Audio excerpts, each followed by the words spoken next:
Assalamualaikum warahmatullahi wabarakatuh, Ustaz. Ustaz, ini ada titipan pertanyaan. Gimana menyikapi ada pihak-pihak yang selalu bersikap negatif atau nggak seneng lah dengan apa yang kita lakukan. Walaupun yang kita lakukan ini sebenarnya udah menurutin arahan dari guru kita. Gimana, Ustaz, menurut Ustaz? Alhamdulillah, wassalatu wassalamu ala rasulillah wa ala alihi wa sahbihi wa ala ba'd. Ada satu akhlak yang dinamakan oleh para ulama sebagai sifat taghaful. Taghaful itu cuek, pura-pura tahu. Dan ternyata itu salah satu akhlak mulia dari Nabi SAW.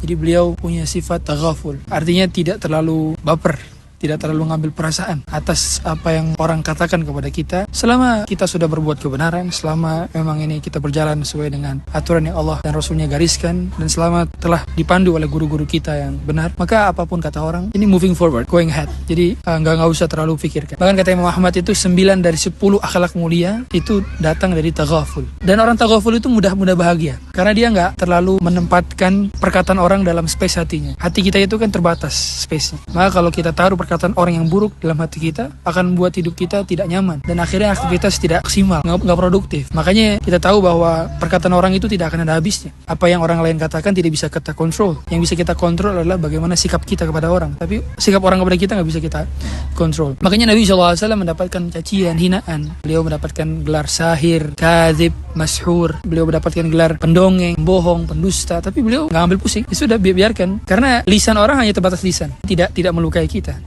Artinya tidak melukai fisik kita. Dan kita tahu semua akan ada hari pembalasan. Apa yang orang katakan kepada kita jadi tabungan pahala. Simple, sederhana. Ada perkataan dari Imam Syafi'i. Imam Syafi'i itu ketika ada orang berkata kepada beliau, melapor, kemudian orang itu dipanggil sama Imam Syafi'i. Dia mengatakan keburukan kepada Imam Syafi'i. Beliau simple. Kata beliau apa? In kunta sadiqan faghfarallahu li. Kalau memang perkataanmu benar, burukan itu ada pada diriku, maka semoga Allah ampuni saya. Wa in kunta kadziban faghfarallahu lak. Tapi bila memang perkataanmu itu dusta, maka semoga Allah yang ampuni dirimu. Ini nggak perlu pusing. Artinya sama-sama kita tujuannya adalah supaya Allah ampuni kita semua gitu. Karena hidup ini terlalu kompleks bila kita punya banyak masalah sama orang, dan terlalu kompleks bila kita memperhatikan seluruh perkataan orang dan kita memasukkan itu ke dalam hati kita. Dan itulah mengapa Allah Ta'ala mengatakan khudil afwa wa'mur bil urfi wa'arid 'anil jahilin. Maafkanlah dan berbuat baiklah, dan palingkanlah perkataanmu dari orang-orang bodoh. Maksudnya adalah kita tidak terlalu memusingkan dan memikirkan komentar-komentar negatif, komentar-komentar yang membuat hati kita pusing memikirkan. Dan hidup manusia tidak akan mungkin lepas dari celaan. Siapapun bisa dicela. Allah saja dicela oleh orang Yahudi. Nabi SAW dicela.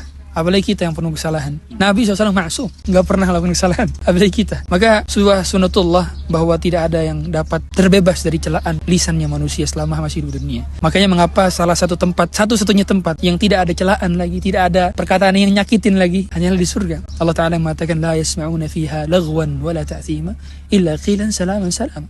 Semua perkataan itu menyejukkan di sana. Hanya satu-satunya tempat.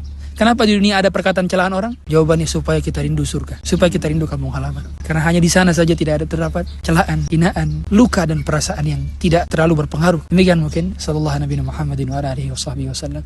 Assalamualaikum warahmatullahi wabarakatuh.